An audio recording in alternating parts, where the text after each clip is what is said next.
ఇలా పొద్దుగాలనైతే పోదటి కళ్ళు తీయడానికి చెట్టు కాడికి అయితే వచ్చినాం.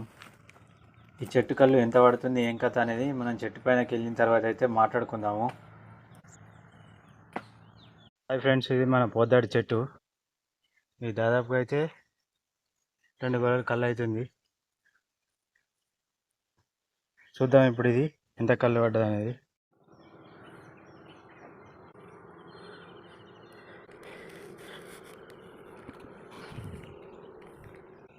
చూసుకోవచ్చు, ఇది దాదాపు ఒక 2 లీటర్ల వరకు అయితే కళ్ళు పడ్డది. కొంచెం తెల్ల నురుగు పెట్టుకుని అయితే పడ్డది. మెరేద్దాం ఇప్పుడు.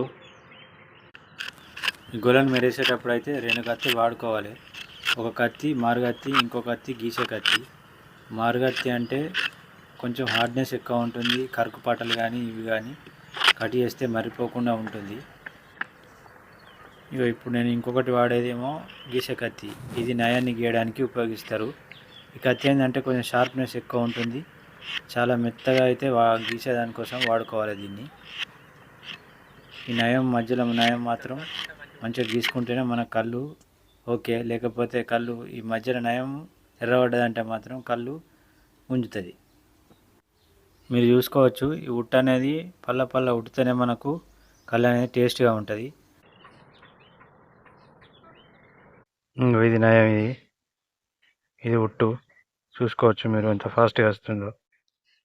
ఉట్టు ఎంత ఫాస్ట్గా ఉంటే మన కళ్ళు అంత టేస్ట్గా ఉంటుంది. ఉట్టు ఎట్టట్లయితే మనకు తక్కువ ఉడుతుందో కళ్ళు సప్పగా కానీ పుల్లగా కానీ అయ్యే అవకాశాలు ఎక్కువగా ఉంటాయి.